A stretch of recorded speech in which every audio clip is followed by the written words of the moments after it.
Halo teman-teman, jumpa lagi bersama saya di materi perbandingan berbalik nilai. Sebelum masuk ke materinya, perhatikan ilustrasi berikut ini.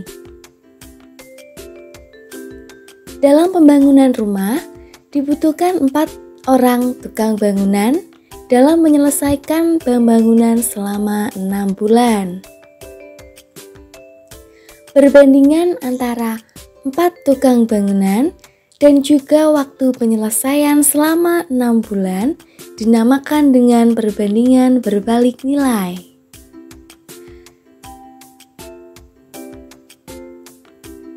Karena semakin banyak tukang yang dipekerjakan, maka semakin sedikit waktu yang diperlukan.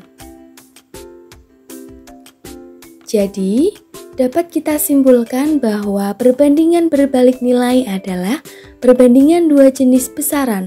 Bila salah satu variabel nilainya semakin besar, maka nilai variabel yang lain justru semakin berkurang. Bentuk umum dari perbandingan berbalik nilai adalah A1 per B1 sama dengan B2 per A2. Dapat kita tulis pecahan atau bentuk simbol pembagian. Contoh ilustrasi yang pertama, mari kita hitung jika mempekerjakan 4 orang tukang bangunan dengan waktu 6 bulan. Berapa waktu yang diperlukan dalam penyelesaian pembangunan jika mempekerjakan 8 orang tukang bangunan?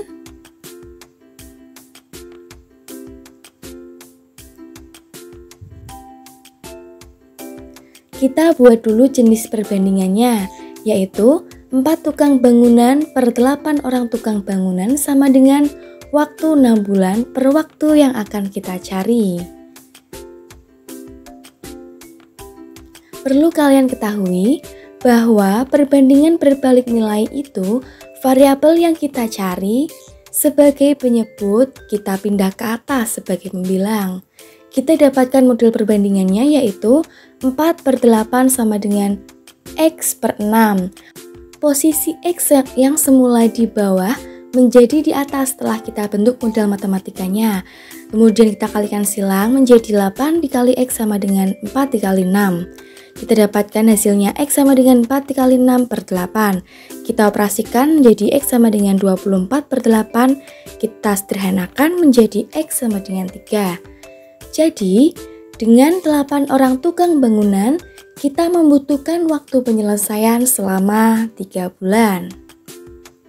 Ilustrasi yang kedua, seorang peternak kambing mempunyai persediaan makanan untuk 60 ekor kambing selama 2 minggu.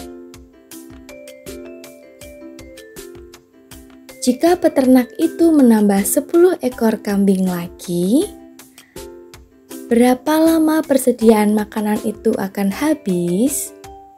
Kita akan hitung dalam hitungan hari. Kita selesaikan dengan tabel matematika. Sebelumnya, kita ubah dulu satuan hari. 2 minggu menjadi 14 hari. Kemudian kita operasikan menjadi 60 per 70 sama dengan X per 14. X-nya kita ubah ya. Kemudian kita kalikan silang. Kemudian 70 pada ruas kiri kita pindah menjadi ruas kanan menjadi X sama dengan 14 kali 60 per 70.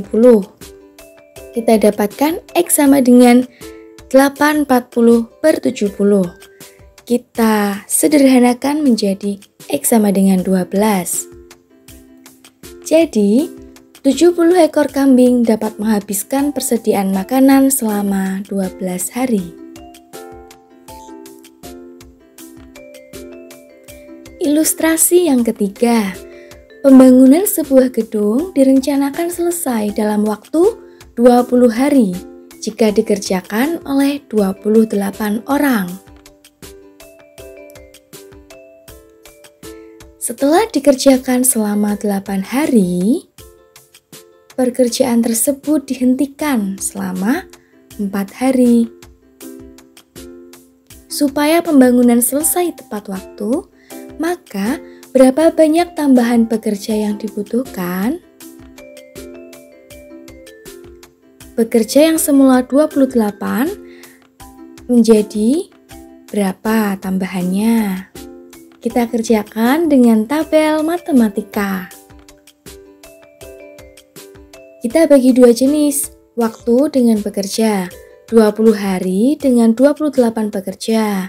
Kemudian, pembangunan sudah berjalan selama 12 hari dengan 28 pekerja juga. Kemudian, berhenti 4 hari. Jadi, sisa waktu menjadi 8 hari saja dengan total pekerja yang belum kita ketahui. Kita gunakan perbandingan dua baris bagian bawah saja. Sebelumnya, X pada bagian bawah kita pindah ke atas menjadi 12/8 sama dengan X per 28. Kita kalikan silang menjadi 8 dikali X sama dengan 12 dikali 28. 8 kita pindah ruas kanan menjadi X sama dengan 12 dikali 28 per 8. Kita dapatkan hasilnya X sama dengan 336 per 8. Kita sederhanakan menjadi X sama dengan 42. Eits, tunggu dulu. Yang ditanyakan adalah tambahan pekerja, bukan jumlah pekerja. Jadi, perlu kita kurangkan total pekerja dengan pekerja yang masih ada, yaitu 42 dikurangi 28 sama dengan 14.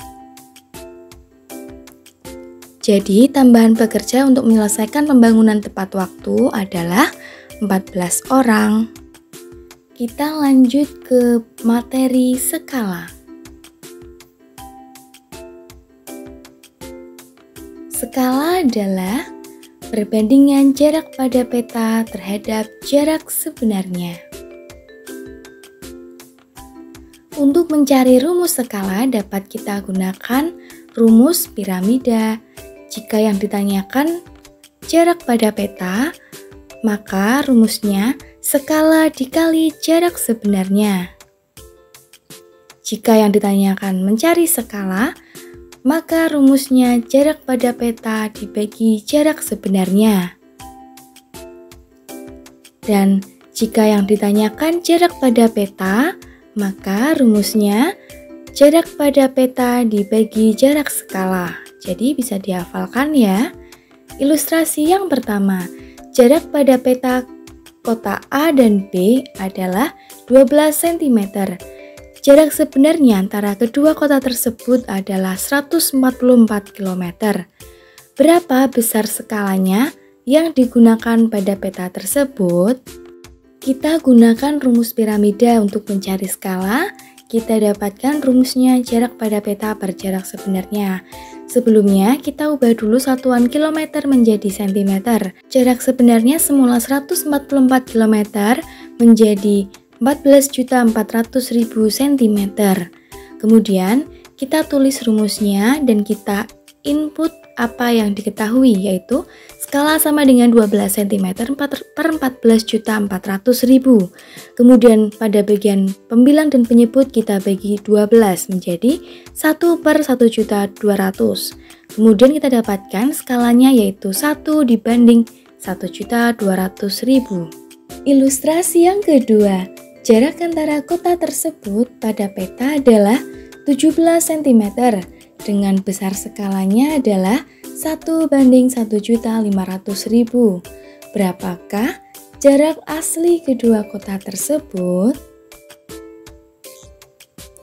Kita hitung menggunakan rumus piramida. Untuk mencari jarak sebenarnya, kita dapatkan rumusnya jarak pada peta per skala. Kita input datanya. Jarak sebenarnya sama dengan 17 per 1 banding 1.500.000. Kita ubah menjadi bentuk pembagian di sebelahnya. Kemudian 1.500.000 kita ubah menjadi ke atas. Kita dapatkan 17 dikali 500.000. Kita hitung menjadi 25.500.000 cm. Kita ubah satuan cm menjadi kilometer. Sehingga kita dapatkan jarak sebenarnya sama dengan 255 km. Jadi, jarak kedua kota tersebut yang sebenarnya adalah 255 km. Ilustrasi yang ketiga. Jarak kota Palembang ke Bengkulu adalah 450 km. Apabila murid SMP Cemerlang akan menggambar peta dengan skala 1:7.500.000, maka berapakah jarak antara Palembang dan Bengkulu di peta? Kita gunakan rumus piramida kembali. Dengan yang dicari adalah jarak pada peta sama dengan skala dikali jarak sebenarnya. Tapi sebelumnya kita ubah satuan kilometer jarak sebenarnya menjadi cm. Kita dapatkan hasilnya 45 juta cm. Kita masukkan data yang diketahui, yaitu skala 1:7.500 dikali 45 juta. Kita dapatkan jarak pada peta sama dengan 45 juta per 7.500.000. Kita operasikan pembagiannya menjadi 6 cm. Jadi, jarak kedua kota Palembang dan Bengkulu memiliki jarak pada peta sebesar 6 cm dengan skala 1:7.500.000. Sekian materi skala pada pagi hari ini. Kemudian kalian bisa belajar mengenai materi kecepatan dan debit. Terima kasih, sampai jumpa.